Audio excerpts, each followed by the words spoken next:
BNP Mirza Fakhrul Islam Alamgir বলেছেন, প্রয়োজনে গণতন্ত্র রক্ষার জন্য আবারও বুকের রক্ত দিতে প্রস্তুত দলটি। ফখরুল ফেসিস্ট ও মনস্টার আখ্যা দিয়ে বলেন যে, ফেসিস্ট শাসন দেশের অনেক কিছুই তছনছ করে দিয়েছে। দেশের বিভিন্ন স্থানে সাধারণ মানুষ ও দলীয় নেতাকর্মীদের উপর তাকে লক্ষ্য করে মামলা চলছে, নির্যাতন চলছে।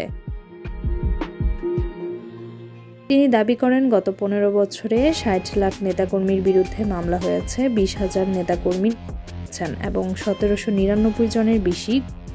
এসব কষ্ট সত্ত্বেও বিএনপি গণতন্ত্রের লড়াই থেকে সরে যাননি। তিনি আরও বলেন, বিএনপি কখনো সংস্কারের বিরোধী নয়, প্রতিপাদ্য হলো আইন করে নয়, সুষ্ঠু এবং নির্বাচনের মাধ্যমে নির্বাচিত সরকার প্রতিষ্ঠার মাধ্যমে গণতন্ত্র স্থায়ী হবে। তিনি বলেন, যতই সংযোজন বিবৃতি হোক, যতই বুদ্ধিজীবীরা কথা বলুক, নির্বাচিত সরকার ছাড়া গণতন্ত্র প্রতিষ্ঠা সম্ভব নয়। তিনি ধানের শীষ প্রতীক নিয়ে চলমান বিতর্ককে নির্বাচনী কৌশল ও চক্রান্ত হিসেবে অভিহিত করেন। ফখরুল সতর্ক করে বলেন, ধানের শীষ প্রতীক ঠেকালে দেশের শত্রুরা সফল হবে, সেজন্য তা নিয়ে চক্রান্ত হচ্ছে। সভায় দলীয় সমর্থকদের উদ্দেশ্যে তিনি স্লোগানও দেন।